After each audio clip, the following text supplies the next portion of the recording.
주께 드리네.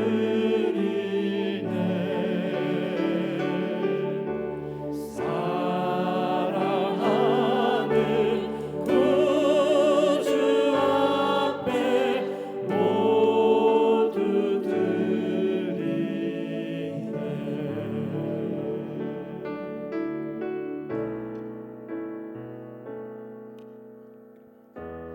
따스한 성령님 마음으로 보내 내 몸을 감싸며 주어지는 평안함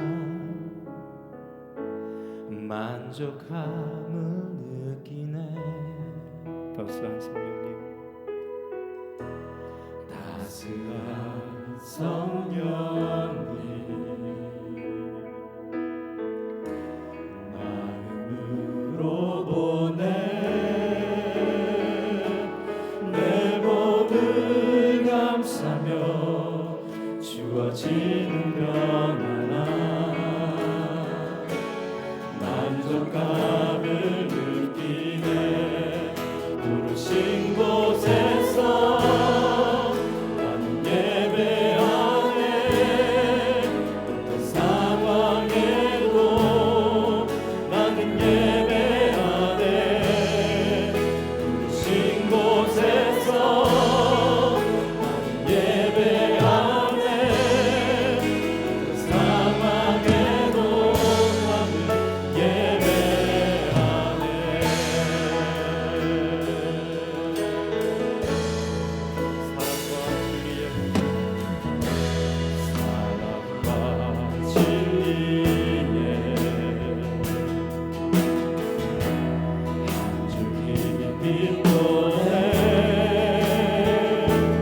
내 몸을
것은 지나고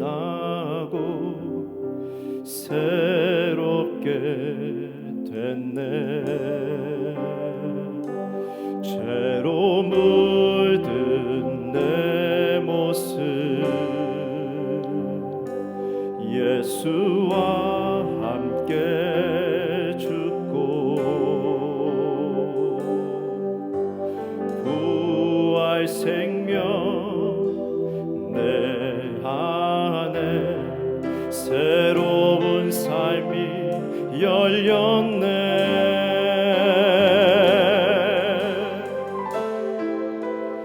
너희가 나를 택한 것이 아니요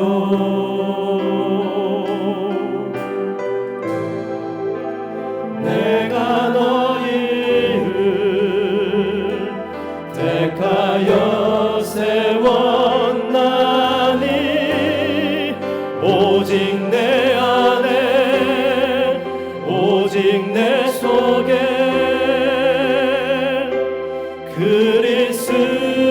그리스도가 사네. 오직 내 삶에 오직 내 맘에 그가 주인 되셨네.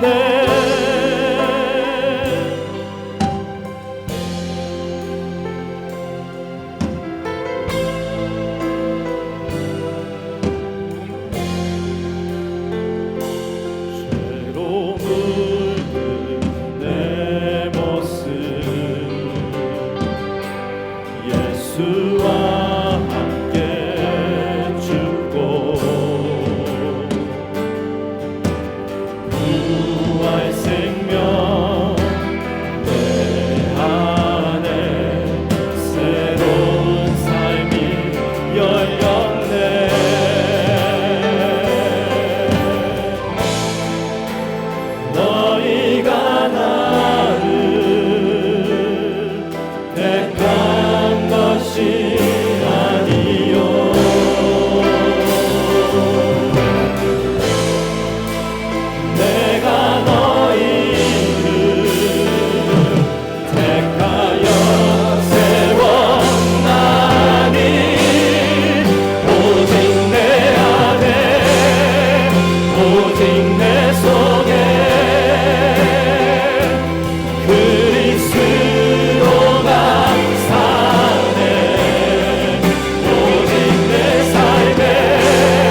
축복된 변화를 만들자.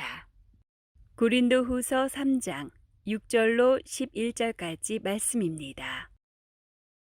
그가 또한 우리를 새 언약의 일꾼 되기에 만족하게 하셨으니 율법 조문으로 하지 아니하고 오직 영으로 함이니 율법 조문은 죽이는 것이요 영은 살리는 것이니라. 돌에 써서 새긴 죽게 하는 율법 조문의 직분도 영광이 있어 이스라엘 자손들은 모세 얼굴에 없어질 영광 때문에도 그 얼굴을 주목하지 못하였거든. 하물며 영의 직분은 더욱 영광이 있지 아니하겠느냐. 정죄의 직분도 영광이 있은즉 의의 직분은 영광이 더욱 넘치리라. 영광되었던 것이 더 큰 영광으로 말미암아 이에 영광될 것이 없으나 없어질 것도 영광으로 말미암았은즉 길이 있을 것은 더욱 영광 가운데 있느니라. 아멘. 인생을 살아가면서 변화는 피할 수 없는 것입니다. 시대와 환경이 바뀌고 있기 때문입니다. 예전에는 손으로 편지를 썼습니다마는 지금은 손으로 직접 편지를 쓰는 경우가 거의 없습니다. 대부분 텍스트 문자로 하든지 이메일로 소통하기 때문이죠. 예전에는 사진기에 필름을 넣어 다니며 찍었습니다마는 지금은 필름 자체가 필요 없게 됐습니다. 심지어는 사진기 자체도 필요가 없게 됐죠. 셀폰 하나만으로 사진도 찍고 비디오 영상도 찍는 시대가 되었기 때문입니다. 기억하실지 모르겠습니다만 미국의 사진 필름 제조 회사 중에 코닥이라고 하는 회사가 있었습니다. 코닥이라고 하니까 일본 이름인 줄 알지만 아닙니다. 조지 이스트만이 세운 미국의 굴지적인 필름 제조 회사였죠. 코닥이라는 이름 자체가 사실은 이스트만의 자기 어머니 이름의 라스트 네임 그 K자를 앞뒤에 붙여서 만든 이름이라고 하지 않습니까? 이와 같이 좋은 기업체였고 아주 훌륭한 업체였음에도 불구하고 2011년도에 코닥의 주식가가 주당 54센트로 폭락하게 됐습니다. 그리고 그 다음 해인 2012년도에는 파산을 신청하고 말았습니다. 이유가 무엇인지 아십니까? 아날로그 시대가 끝나고 디지털 시대가 왔는데 그 변화를 제대로 준비하지 못했기 때문인 것입니다.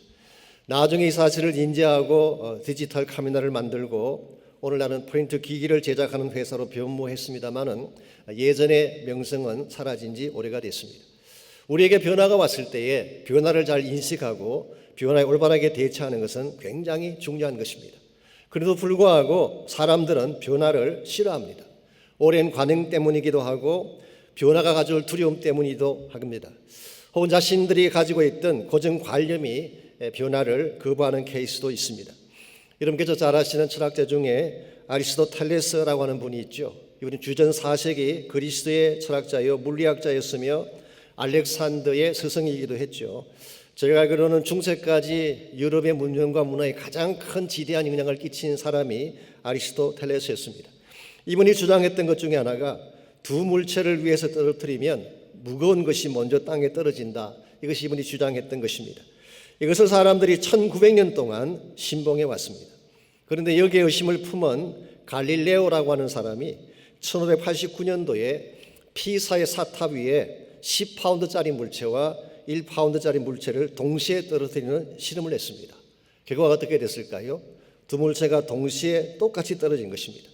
이것을 많은 사람들이 다 지켜보았습니다. 수많은 증인들이 있는 것이죠. 자, 그렇다면 이것을 지켜본 그 사람들이 이 사실을 받아들였을까요? 그렇지 않습니다.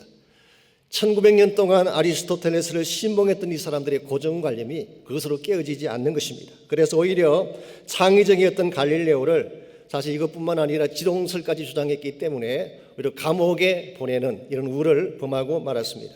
이와 같이 변화한다는 것이 쉽지 않습니다. 변화는 귀찮고 부담스러운 것입니다. 그래서 마크 트웨인이 재미있는 말을 했습니다. 갓난 아기 외에는 변화를 원하는 자가 없다. 갓난 아기는 항상 change diaper, 이 기저귀를 갈아달라, 널 보채기 때문에 갓난 아기 외에는 change를 원하는 자가 없다. 이런 재미있는 이야기를 한 적이 있습니다. 변화는 참으로 부담스러운 것이고 힘든 것이긴 하지만 변화할 때 변화해야 됩니다. 그래야지 참된 발전도 가능하고 성장도 가능하기 때문입니다. 특별히 하나님께서 우리에게 변화를 주실 때는 항상 이유가 있습니다. 하나님은 새로운 축복과 새 시대를 예비하시고 우리에게 변화를 주시는데 이 변화를 놓치게 되면 하나님이 진정 부어주시기를 원하는 축복을 누릴 수 없게 되는 것입니다. 사실 변화라고 말을 할 때는 두 가지 종류가 있습니다. 더 나빠지게 되는 케이스도 있고 더 좋아지게 되는 케이스도 있어요. 첫 번째 경우가 change for the worse, 변함으로써 더 나빠지는 케이스죠. 예를 들자면 모처럼 미장원에 가서 머리 손질을 했는데 더 촌스럽게 머리가 나왔을 때, 이것은 change for the worse 케이스죠. 남자가 못생겼다고 다른 남자와 바꾸었는데 바꾼 그 남자가 바람을 피우는 남자가 됐을 경우, 이 경우는 change for the worse가 되는 것입니다. 이와 같은 경우는 결코 바람직한 변화라고 말할 수가 없습니다. 그런데 change for the better, 더 좋은 것을 향한 변화가 있습니다. 변함으로써도 좋아지고 아름다워지는 케이스, 이것이 성경이 말씀하고 있는 변화인 것입니다. 변화를 통해서 나의 삶이 더 아름다워지고, 변화를 통해서 세상을 더 밝게 만들고, 변화를 통해서 이 세상 가운데 참 소망을 심어주는 경우, 이와 같은 변화가 하나님께서 기뻐하시는 변화이고, 이런 변화를 잘 감당했을 때에 하나님의 축복을 누리게 되는 것입니다. 성경 말씀에 하면은 하나님이 변화를 말씀하실 때는 항상 준비해 놓으신 축복이 있었어요. 그 변화에 순응하게 되면 주님이 준비하신 축복을 받을 수가 있지만, 거부하게 되면 그 축복의 기회를 놓치는 것입니다. 비근한 예로 아브라함의 케이스를 한번 생각해 보십시오. 하나님이 갈대아 우리에 편하게 살고 있는 아브라함에게 새 비전의 터전으로 불렀습니다. 즉 변화의 도전이죠. 그때만 아브라함이 메소포타미아의 삶이 좋다고 해서 그곳에 머물렀더라면 그는 결코 믿음의 조상이 될 수 없었을 것입니다. 모세의 경우도 마찬가지입니다. 그가 애굽이 좋다고 해서 애굽 사람 행세하면서 그곳에 계속 머물러 있었더라면 그는 결코 출애굽의 영웅이 될 수 없었습니다. 예수님의 제자의 경우도 마찬가지입니다. 처음에 그들은 예루살렘에 머물기를 원했죠. 예루살렘이 편안하다고 해서 만일 그곳에 계속 머물러 있었더라면 세계 선교의 꿈은 결코 시작될 수 없었을 것입니다. 비록 환란의 철퇴를 맞고 흩어지는 신세가 되었지만 새 시대 변화 앞에 자신들을 내어드릴 때에 하나님 나라의 비전이 펼쳐지고 이루어지게 된 것입니다. 오늘 여러분과 제 삶도 마찬가지입니다. 아무것도 시도하지 않고 가만히 있으면 편하긴 하겠죠. 그러나 이룰 수 있는 것도 아무것도 없는 것입니다. 하나님이 우리를 부르실 때에 특별히 변화라고 하는 큰 사건과 표류를 부르셨을 때에 이 변화에 순종하는 자세 대단히 중요한 것이고, 변화에 바르게 순응을 하면 하나님은 준비하신 축복을 여러분과 저에게 부어주실 수가 있습니다. 이런 의미에서 우리가 어떻게 하나님 주시는 변화에 잘 순응함으로 하나님께서 주기를 원하시는 축복을 마음껏 받아 누릴 수 있을지, 오늘 주신 이 본문을 가지고 이것을 함께 정리해 보려고 합니다. 오늘 같이 읽은 본문은 사실은 새 언약과 예언약이 어떻게 다른가, 이 차이점을 소개하는 말씀입니다. 사도 바울이 이 말씀을 기록한 이유는 고린도에 있는 성도들 가운데는 아직도 옛 언약을 고집하는 사람들이 있었기 때문이에요. 저 유대인들입니다. 그 중에서도 특별히 유대주의자들, 주다이저들, 이 사람들은 옛 언약을 지금도 고수하고 있고 그것을 붙잡은 것입니다. 하나님께서 허락하신 새 언약의 시대가 왔는데 그들은 옛 것을 그대로 붙들고 살았어요. 여기서 옛 언약이라고 하는 것은 우리가 잘 알고 있는 십계명을 말하는 것입니다. 오늘 본문에서는 그것을 돌에 서서 새긴 율법 조문이다 그렇게 표현을 했죠. 반면에 새 언약, 뉴 카비넌트라고 하는 것은 하나님이 주신, 예수님을 통해 주신 새로운 차원의 언약을 말하는 것입니다. 여기서 새롭다라고 할 때에 헬라 단어를 보게 되면 사실 헬라어에는 새롭다는 것을 표현하는 단어가 두 가지가 있습니다. 네오스라는 단어가 있고 카이노스라는 단어가 있습니다. 네오스라고 하는 단어는 시간적인 차원을 말하는 것입니다. New in point of time. 예를 들면 새날이 왔다, new day. 새해가 왔다, new year, new month, new week, new season. 이와 같은 표현들은 전부 다 시간적인 새로움을 의미하는 것입니다. 그 반면에 카이노스라고 하는 것은 질적인 차원에서의 새로움, new in point of quality. 이것은 질적으로 다른 차원으로 변화된 케이스. 예를 들자면 애벌레가 나비로 변하는 케이스죠.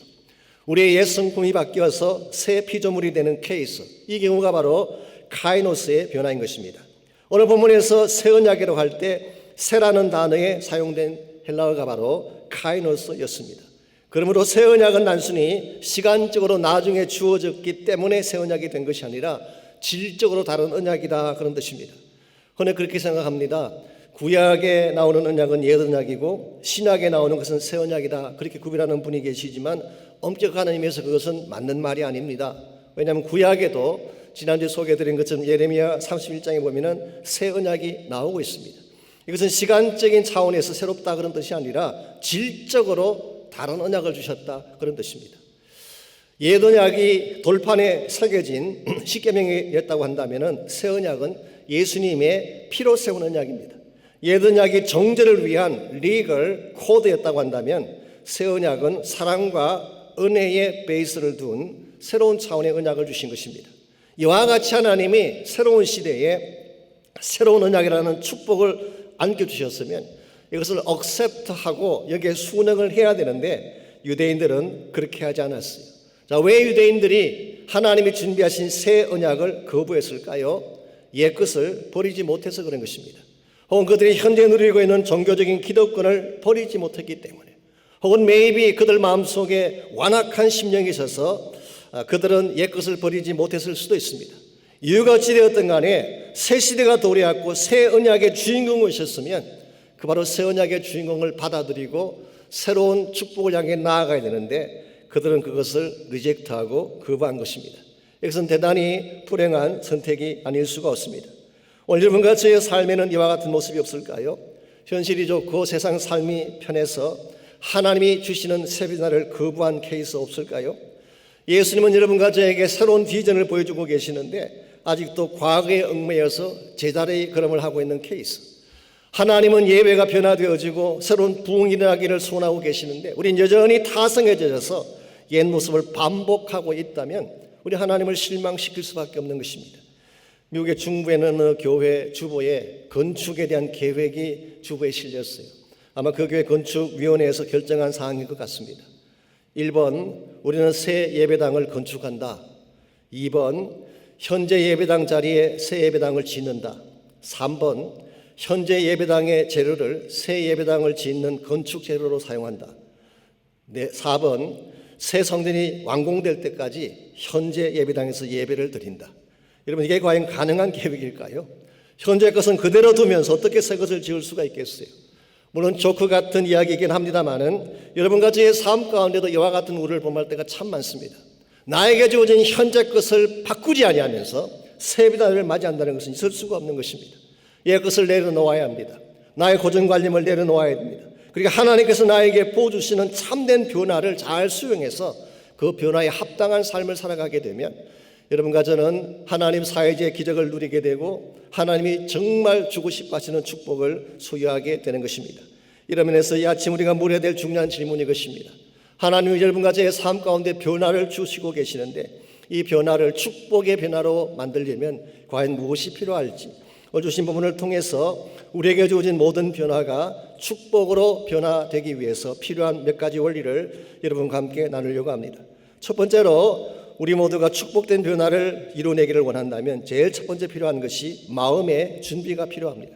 즉 변화를 담을 마음의 그릇을 준비해야지 변화를 수용할 수가 있지 마음에 그것이 준비되지 아니하면 아무리 좋은 것을 주셔도 받지 못하는 것입니다. 6절 말씀을 보시게 되면 하나님은 여러분과 저를 새 언약의 일꾼 되기에 만족하게 하셨다 그런 말씀이 나옵니다. 이 말씀의 뜻은 하나님은 우리를 새 언약의 일꾼으로 삼으시고 새 언약의 일꾼으로서 새로운 변화를 주도하게 하기를 원하신다 그런 뜻을 담고 있습니다. 우리가 참으로 새로운 시대에 맞는 하나님의 새 변화에 걸맞는 삶을 살아가려면 새 언약의 일꾼으로서 1차적으로는 성령의 타취를 받아야 돼요. 옛날 언약인 율법은 사실 돌판에 새겨준 것이었지만 새 언약은 영으로 주신 것이라 말씀하셨잖아요. 이 성령의 타치를 통해 시작된 것이 새 언약이기 때문에 우리가 정말 새 언약의 일꾼 되기를 원한다면 먼저 우리의 마음이 성령으로 새로워져야 되는 것입니다. 두 번째로 새 언약의 역할이 무엇인지를 정확하게 알아야지 여러분이 새 언약의 일꾼으로 바르게 쓰임받을 수가 있습니다. 오늘 6절을 계속 보시게 되면 새 언약과 옛 언약의 차이점을 이렇게 소개하고 있습니다. 율법 조문으로 하지 아니하고 오직 영으로 함이니 율법 조문은 죽이는 것이요 영은 살리는 것이라고 했습니다. 여기 율법 조문이라고 한 것이 바로 옛 언약을 말하는 것이고 십계명을 말하는 것입니다. 옛 언약이 가지고 있는 기능은 뭐냐? 죽이는 기능을 가지고 있어요. 윌리엄 바클레이가 선주석을 봤더니 윌리엄 바클레이는 옛 언약이 최소한 3가지를 죽였다 그렇게 설명했습니다. 첫 번째로 it killed hope, 희망을 죽였어요. 율법은 다 지킬 수 없는 것이기 때문에 희망이 없습니다. 지키려 하면 할수록 오히려 프러스트레이션만 늘어나는 것. 그래서 율법은 희망을 죽인 것입니다. 두 번째로 it killed life, 생명을 죽였다. 율법은 생기를 죽이는 것입니다. 죄책감과 두려움을 안겨줌으로써 마음을 죽게 만드는 것이 율법의 기능이에요. 세 번째로 it killed strength, 능력을 죽여버렸다. 율법은 우리의 힘을 빼앗아갑니다. 지치게 하고 자포자기하게 만들어서 주저앉게 만드는 것. 이런 면에서 율법의 전체적인 기능은 살리는 기능이 아니라 죽이는 기능이에요. 그 반면에 새 언약, 영은 살리는 역할을 한다. Life Giving Ministry. 이것도 역시 세 가지 차원에서 설명드릴 수가 있습니다. 첫 번째로 사랑의 관계를 살려냅니다. 하나님과 우리 관계는 원래 깨어진 관계였죠. 우리 죄악 때문입니다. 그런데 예수님께서 오셔서 새 언약의 피를 흘려주심으로 하나님과 우리 관계를 회복시켜 주셨어요. 그래서 우리는 하나님과 아버지와 아들의 관계가 된 것입니다. 재판관과 크리미널의 관계가 아니라 아버지와 아들의 관계. 아무리 못난 아들이라고 할지라도, 불순종하는 아들이라고 할지라도 우리는 still 하나님의 자녀가 된 거예요. 두 번째로 우리 심령을 살리는 역할을 합니다. 언약이라고 하는 것, 옛 언약이라고 하는 것은 외적인 규제만 하기 때문에 우리 마음을 변화시킬 수가 없습니다. 외적으로 강압한다고 마음이 변하던가요? 절대로 변화되지 않습니다. 그런데 새 언약은 성령을 통하여 우리 속심령을 만지기 때문에 우리의 속심령의 근본이 바꾸어지게 하는 것입니다. 세 번째로 새 언약은 능력을 제공해 준다. 새 언약이라고 하는 것은 우리가 해야 될 명령만 하는 것이 아니라 그것을 행할 능력까지도 제공해 주는, 즉 예수님이 십자가를 지심으로 구원하셨을 뿐만 아니라 성령의 능력을 우리 심령 속에 부어주셔서 주님 말씀을 순종할 수 있도록 만들어주는 것. 이것이 바로 새 언약이에요. 정리하자면 옛 언약은 죽이는 것, 새 언약은 살리는 것입니다. 우리의 심령이 무엇으로 가득 차야지 하나님의 주신 변화를 축복되게 만들 수가 있을까요? 새 언약의 영으로 가득 차야 하는 것입니다. 나의 심령 속에 새 언약의 영이신 성령으로 가득 차게 되면 나도 살게 되고 주변도 살리게 되는 것입니다. 그러나 반대로 나의 심령이 율법의 영으로 가득 차게 되면 정죄하고 찌르고 죽이는 사역을 할 수밖에 없는 거예요. 오늘 우리 마음을 한번 점검해 보시기 바랍니다. 우리 마음 속에는 살리는 영이 계시는지, 죽이고 싶어하는 영이 있는지.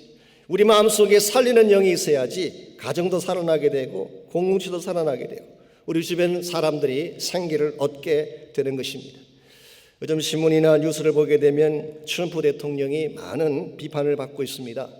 코로나 사태에 대해서 잘못 대응했기 때문이죠. 제가 지난 5월 1일 CDC라고 하는 미국의 질병통제센터죠. 거기 수석 부국장이 선 아티클을 제가 보았어요. 앤 슈캇이라고 하는 여자분이신데요. 이런 내용을 그분이 적었습니다. 미국 정부가 코로나 바이러스에 대해 오피셜하게 조치를 취한 것이 2월 2일이었대요. 그때 트럼프가 내린 조치가 뭐냐고 하면 중국을 다녀온 사람들을 2주간 격리시킨다는 조치를 내렸어요. 중국을 다녀온 사람들. 그래서 그 당시만 하더라도 한국이나 중국이라고 하는 동양인들의 문제라고 치부를 한 것입니다. 그런데 참 놀랄만한 일은 이와 같이 중국을 다니는 사람들은 격리를 시키면서 한 달 동안 3월 초순까지 유럽에서 들어오는 여행객들이 200만 명이 넘는데 단 한 명도 조치를 취하지 않았어요. 다 프리리 들어오게 한 것입니다. 이태리에서, 영국에서, 스페인에서 이와 같이 200만 명의 유럽인들이 들어오게 되니까 뉴욕이 어떻게 되겠어요? 뉴욕 전체가 숙대밭이 될 수밖에 없는 것이죠. 저는 이와 같은 그 조치 뒤에는 뭔가 인종적인 바이어스가 있다는 생각을 안 할 수가 없어요. 이 백인 우월주의가 그들 마음 바탕에 깔려 있었던 것입니다. 그래서 동양인들은 저급하고 미개한 자들이고 우리가 우수하다는 마음이 그들에게 있지 않았더라면 그런 조치를 취할 수가 없는 것이죠. 그래서인지 모르지만 지난 주간 재미있는 영상 하나가 SNS에 어떤 것을 제가 보았어요. 하실지 모르지만 트럼프가 피닉스에 있는 마스크 제조 공장을 시찰하지 않았습니까? 이 마스크 공장을 시찰하면서 본인은 마스크를 쓰지 않았어요. 전혀 남을 배려하지 않는 전형적인 모습이죠. 그때에 마스크 공장에 가서 공장의 그 주인과 대통령이 대화하는 동안에 배경 음악이 흘러나왔어요. 어떤 노래인지 혹시 아십니까? 이 제임스 본드의 주제곡, 이 1973년도에 나온 제임스 본드의 주제곡이 나왔어요. 이 폴 맥카트니가 만들어서 불렀던 유명한 노래죠. 제목이 Live and Die. 번역하자면은 나만 살고 다 죽게 내버려 두자. 나만 살자, 나만 살자. 그 노래 보면은 계속 반복되는 것이 Live and let die, Live and let die. 나만 살자, 나만 살자, 나만 살자. 누가 그 노래를 틀었는지 모르지만 참 아이러니한 현상이 아닐 수가 없습니다. 어쩌면 이 트럼프의 마음 속에 있는 그 근본을 잘 비꼰 것이 아닌지 모르겠어요. 나만 살면 될까요? 다른 사람들은 다 죽어가는데 나만 괜찮으면 괜찮은 것일까요? 오늘 우리의 마음 속에 정말 다른 사람들을 배려하고 축복하고자 하는 마음이 있지 않다면, 다른 사람들을 살려내고자 하는 심령이 우리 심령 속에 있지 않다면 절대로 변화를 만들 수가 없는 것입니다. 나의 마음에 성령의 영이 가득 차서 살리는 영이 가득 찰 때에 사랑도 나눌 수가 있고 복도 나눠줄 수가 있고, 이와 같은 우리의 마음이 들 때에 가정도 살아나게 되고 주변 사람들도 살아나게 되는 것입니다. 이런 의미에서 우리가 진정한 차원의 변화를 만들기를 원한다면 마음의 그릇을 준비해야 됩니다. 두 번째로 사명의 발견이 필요합니다. 변화를 추구하려면 이 변화를 통해 무엇을 이룰 것인가에 대한 목적의식이 있어야 된다는 뜻이에요. 그냥 변화를 위한 변화를 하자, 이건 큰 의미가 없습니다. 이 변화를 통해 어떤 열매를 거둘 것이냐, 변화를 통해 남길 사역이 분명할 때에 변화가 더 큰 가치를 갖게 되는 것입니다. 7절에서 9절까지를 보십시오. 여기 보게 되면 새 언약에 해야 될 궁극적인 사명이 소개가 되어 있습니다. 오늘 7절을 보시게 되면 돌에 서서 새긴 죽게 하는 율법 조문의 직분도 영광이 있어 이스라엘 자손들은 모세의 얼굴에 없어질 영광 때문에도 그 얼굴을 주목하지 못하였거든. 자, 이 말씀에 의하면은 옛 언약이 영광이 있다는 것입니까? 없다는 것입니까? 있다는 뜻이에요. 옛 언약, 십계명도 대단히 영광스러운 언약이었어요. 출애굽기 34장 30절에 보게 되면 모세가 십계명 판을 받고 시내산에서 내려올 때에 그 얼굴에 얼마나 광채가 컸는지 아론과 이스라엘 자손이 미처 쳐다보지 못할 정도였다고 했어요. 흔히 많은 분들이 오해하는 것이 여기 있습니다. 옛 언약은 가치가 없고 시시하다 생각하지만 그게 아니에요. 옛 언약도 영광스러운 것입니다. 그런데 8절을 보시면은 새 언약은 더 영광스럽다고 말하고 있어요. 하물며 영의 직분은 더욱 영광이 있지 않겠느냐. 그리고 그 이유를 9절이 설명합니다. 정죄의 직분도 영광이 있은즉 의의 직분은 영광이 더욱 넘치리다. 여기 보게 되면 직분이라고 하는 이 말은 사실 ministry, 사역이라는 뜻입니다. 정죄의 사역, 이게 바로 옛 언약이 행하는 사역입니다. 이것도 영광이 있다고 한다면 새 언약이 하는 사역은 의의 직분, ministry of righteousness, 의를 가져오는 사역, 이것이 바로 새 언약이 만들어내는 큰 역사인 것입니다. 새 언약의 의를 가져오기 위해서는 반드시 전제되어야 할 것이 하나 있습니다. 그게 바로 십자가예요. 의라고 하는 것은 처음부터 우리 것이 아닙니다. 우리 모두는 죄인이기 때문에 우리에게는 의가 없었습니다. 의는 예수님에게 속한 것입니다. 그런데 예수님이 여러분과 저를 위해 대신 죽어주심으로 예수님께 속했던 의가 우리에게 덧입혀지게 된 것입니다. 이것을 로마서에서 바울은 칭의라고 불렀어요. Justification. 예수님의 의가 우리에게 덮여진 것입니다. 신학적으로 이것을 의의 전가라고 부릅니다. Imputation of righteousness. 예수님의 의가 우리에게 전가되어졌으므로 우리 모두가 의롭게 된 사실. 이게 사실은 새 언약이 담고 있는 핵심 메시지라고 할 수가 있습니다.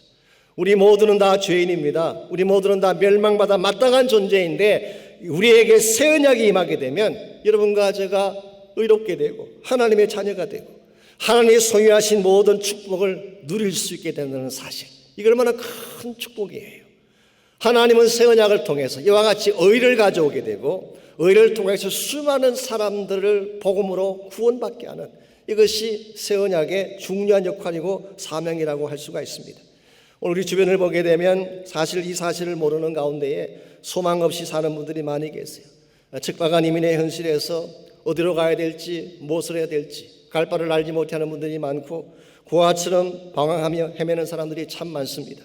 이분들에게 여러분과 제가 의의 일꾼이 되어서 새 언약의 일꾼이 되어서 의의 미니스트리를 전해줄 때에 이 땅이 밝아지게 되고 축복의 현장으로 바뀌게 되는 것입니다.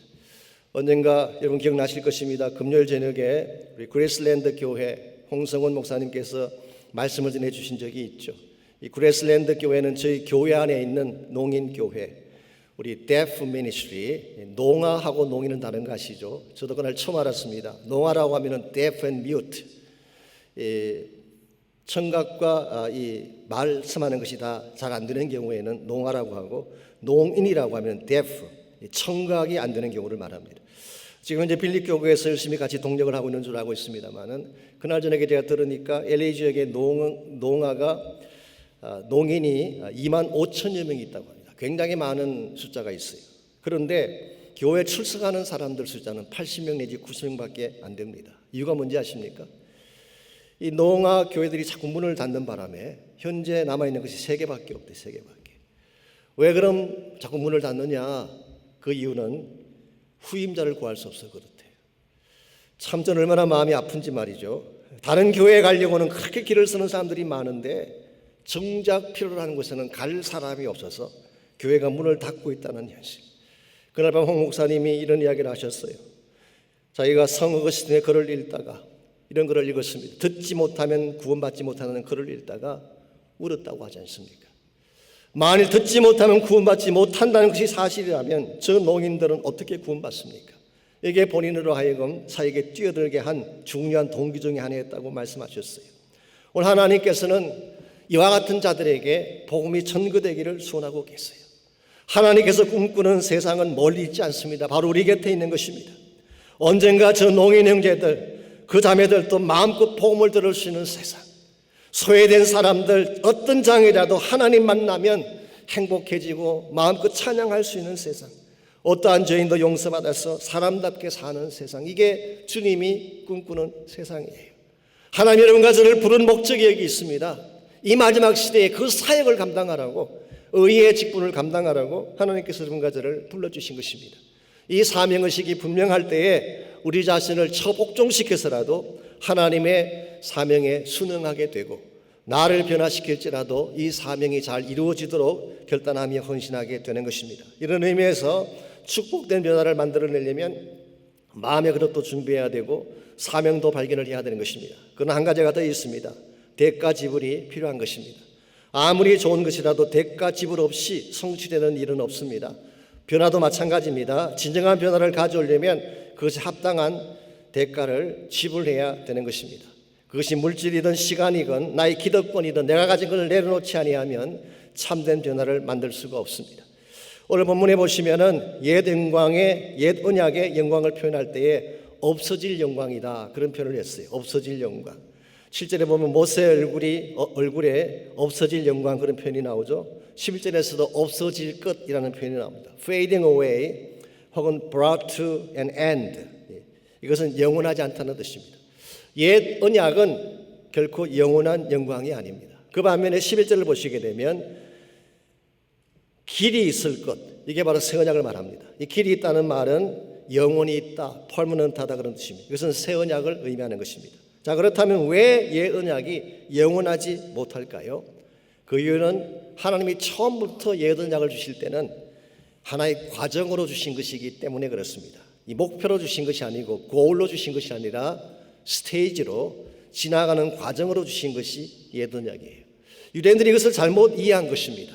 하나님은 과정으로 주신 것이 율법인데 이것을 궁극적인 목표로 생각하고 여기에 그들의 모든 것을 건 것입니다. 그래서 그들이 붙들었던 최고의 가치가 바로 율법이었어요.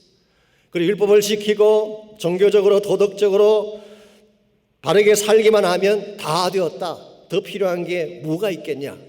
실제로는 율법대로 살지 못했으면서 실제로는 율법을 종교적 수단으로 사용했음에도 불구하고 그들은 그렇게 착각한 것입니다.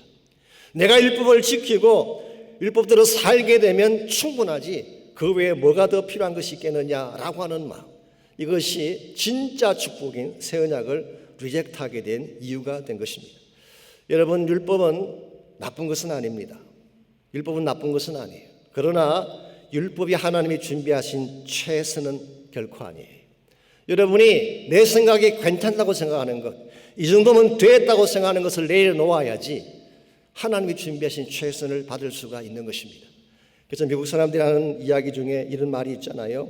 차선은 최선의 가장 무서운 적이다. The second best is the worst enemy of the best. 자선이라고 하는 것은 최선의 the worst enemy가 된다. 오늘 여러분과 제가 하나님의 참된 축복을, 최선의 축복을 정말 맛보기를 원한다면 지금 내가 붙들고 있던 가치들을 내려놓아야 돼요. 나의 고집을 내려놓아야 돼요. 나의 기득권을 내려놓아야 돼요.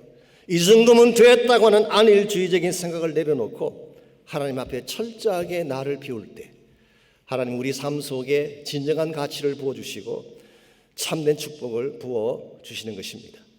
하나님이 준비하시는 축복은 언제나 최상이에요. second best가 아니라 언제나 the best. 이게 하나님이 여러분과 저에게 주시는 축복이기 때문에 여러분과 제가 이 사실을 바로 깨닫고 내가 지금 지불해야 될 것가 무엇인지를 바로 알고 나의 것들을 다 내려놓고 하나님의 은혜를 사모하며 구할 때에 참된 차원의 복이 우리의 소유가 되는 것입니다. 사랑하는 형제자매 여러분, 축복이라고 하는 것은 환경에 달린 것이 아닙니다. 어떠한 믿음과 자세로 나아가냐에 따라서 축복이 결정되는 것입니다. 환경은 변할 수가 있죠.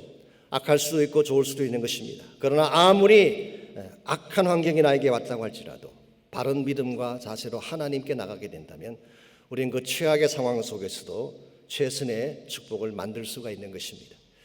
얼마 전 신문에서 읽었던 칼럼이긴 합니다만은 1665년부터 66년 그 사이에 영국 런던에 큰 역병이 발생했다고 합니다. 런던 인구의 25%가 사망할 정도의 끔찍한 재앙이었습니다. 그런데 엎친 데 덮친 격으로 1666년 가을에 런던 시내 대화재가 나서 런던의 대부분이 파괴되고 말았습니다. 이런 상황 속에서 국왕 찰스 2세를 비롯해서 많은 사람들이 시골로 피신을 했습니다. 그때 캠브리지 대학에서 공부하던 학생 하나가 학교가 문을 닫는 바람에 할 수 없이 울즈소프라고 하는 자신의 고향으로 와서 2년간을 보내게 됐습니다. 어떻게 보게 되면 멈춤의 시간이라고 할 수가 있겠죠. 그냥 두면 지나갈 그런 시간인데 이 청년은 그 기간 동안에 하나님께 나아간 것입니다. 하나님과 깊이 교제하고 그동안 못다했던 자신의 학문을 정리하기 시작했어요. 그러던 중에 이 청년이 발견한 것이 미적분이라고 하는 우리 수학 역사에 아주 지대한 공헌을 한 것입니다. 미적분을 발견하고 또 한 가지 만류 인력의 법칙을 발견하게 됐습니다. 24세밖에 안 된 이 청년의 이름이 뭘까요? 아이잭 뉴턴이라고 하는 청년이었어요. 그 결과 산업혁명의 기초를 닦고 인류 역사의 길이 남을 큰 변화의 주역이 되었다고 합니다. 환경이 중요하긴 하지만 전부는 아니에요. 코로나 팬데믹이 우리의 삶을 강타한 것은 사실이지만 그것이 우리 인생의 마지막 종착역은 아닙니다. 하나님께서 기뻐하시는 것은 이와 같은 와중에도 불구하고 바른 믿음으로 이 모든 것을 헤쳐나가라고 하는 것입니다. 비록 지금 우리에게는 답답한 것이 있지만 우리에게 주어진 이 어려움의 시기를 새 변화의 기회로 삼게 된다면 우리 한 단계 높은 차원으로 날아갈 수가 있게 되고 진정한 성숙과 축복을 이룰 수가 있는 것입니다. 그러므로 사랑하는 성도 여러분, 우리에게 찾아온 변화를 두려워하지 마십시오. 이것을 발판 삼아 더 높은 차원의 축복으로 점프할 수 있다면 우리는 이 변화를 통해서 진정한 차원의 하나님의 은혜를 누리게 되고 하나님 사이의 축복을 나누게 되는 것입니다. 제가 자주 말씀드린 것처럼 폭풍이 불게 되면 대다수의 새들은 자기 둥지 속으로 숨어 들어갑니다. 그러나 독수리는 그렇지 않아요. 바람을 타고 하늘을 향해 올라가게 되죠. 우리 삶 가운데 풍랑이 왔습니다.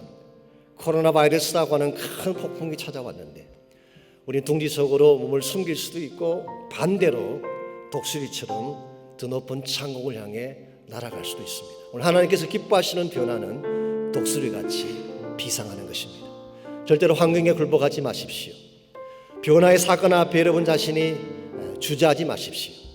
하나님이 주시는 변화를 통해 더 높은 차원의 축복을 이룰 수 있도록 기도하고 헌신하고 결단하셔서 정말 하나님이 정말 안겨주기를 원하시는 복을 다 받고 하나님 은총을 누리는 여러분 모두가 되시기를 주의 이름으로 축원합니다. 보소서 주님 나의 마음을 선한 것 하나 없습니다. 그러나 내 모든 것 주께 드립니다.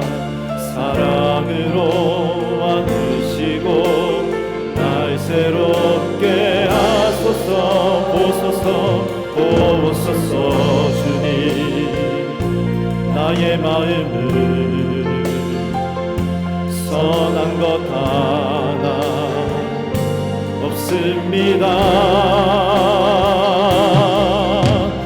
그러나 내 모든 것 주께 드립니다.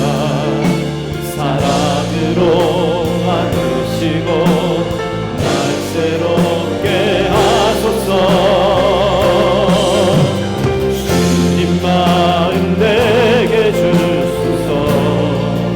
내 아버지 주님 마음 내게 주소서. 나를 향하신 주님의 뜻이 이루어지도록 주님 마음 내게 주소서. 주님 마음 내게 주소서. 내 아버지 주님 마음 내게 주소서. 나를 향하신 주님의 뜻이 이루어지도록 주님 마음 내게 주소서. 내게 사랑을 가르치소서. 당신의 마음으로 용서하게 하소서. 주의 성령 내게 채우사 주의 길 가게 하소서. 주님 당신 마음 주소서. 주의 성령 내게 채우사 주의 길 가게 하소서. 주님 당신 마음 주소서. 주님 마음 내게 주소서. 내 아버지 주님 마음 내게 주소서. 나를 향하신 주님의 뜻이 이루어지도록 주님 마음 내게 주소서. 주님의 마음 주님 마음 내게 주소서. 내 아버지 주님 마음 내게 주소서. 나를 향하신 주님의 뜻이 이루어지도록 주님 마음 내게 주소서. 주님 마음 내게 주소서. 주님 마음 내게 주소서. 선한 것 하나 없는 우리 마음 가운데에 주의 마음 부어주시고 성령의 생수를 부어주셔서 이제는 죽이는 자의 삶이 아니라 살리는 자의 인생이 되게 하셔서 우리의 발걸음이 닿는 곳곳마다 죽은 영혼들이 살아나고 낙심한 자들이 일어나고 소망 갖지 못했던 자들이 하늘의 소망을 바라보는 아름다운 변화 역사들이 일어나게 하여 주시옵소서. 이제는 우리 구주 예수 그리스도의 은혜와 하나님 아버지의 무한하신 사랑과 성령님의 충만한 임재하심이 주 앞에 예배하고 전심을 다해 하나님을 찬양한 모든 사랑하는 주의 백성 한 분 한 분에게 그들의 가정과 삶의 터전과 자녀들과 자손들 위해 이제로부터 항상 함께하여 주시기를 우리 주님 예수님의 이름으로 간절히 축원하옵나이다. 아멘.